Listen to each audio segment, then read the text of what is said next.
రెండు చేతులెత్తి ప్రభు తట్టు, ప్రభు పాదాలు పట్టుకుంటూ నన్ను క్షమించు ప్రభా, నన్ను క్షమించు ప్రభా అని అడుగుదాం. అందరూ దేవుని క్షమాపణ అడిగింది. అయ్యా నన్ను క్షమించు ప్రభా, నా అతిక్రమములు తుడిచివేయి ప్రభా. అయ్యా నా కొరకు గాయాల పాలైన వాడా మీకు స్తోత్రాలు తండ్రి. అయ్యా నాగటి చాలవలే అయ్యా నీ దేహము దొంగబడుతున్నప్పుడు నాయన, అయ్యా తండ్రి, అయ్యా నా కొరకు ఆ శ్రమను వహించిన దేవుడు నాయన, ఆ శ్రమను నాయన నా కొరకు భరించిన వాడు కదా తండ్రి. నీకు స్తోత్రాలు, స్తోత్రాలు అయ్యా, స్తోత్రాలు తండ్రి. అయ్యా నీ ప్రేమ ఎంత గొప్పది, స్తోత్రాలు.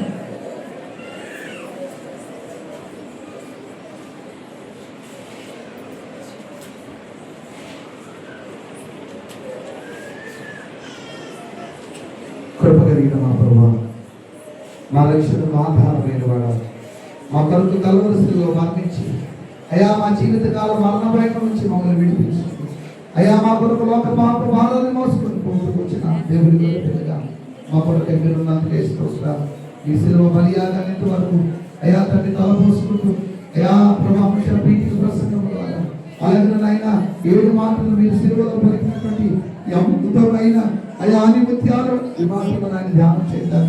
మమ్మల్ని కూడా సిద్ధపరిచి మీ ఆత్మతో నింపి అందరికీ అవసరమైన మీ మాటలు మీరు మాకు అందించినందుకే స్తోత్రాలు తెలియచేస్తూ అయ్యా తండ్రి ప్రభావైన రానున్న కాలంలో పునరుద్ధానము కొరకు మేము సిద్ధపడుతుంటుండగా పునరుద్ధానం కొరకు సిద్ధపాటును మేము కలిగింది సంపూర్ణంగా పునరుద్ధాన అనుభవంలోనికి నేను వెళ్తూ సహాయం చేయమని యేసు నామమున అడుగుతున్నాము తండ్రి.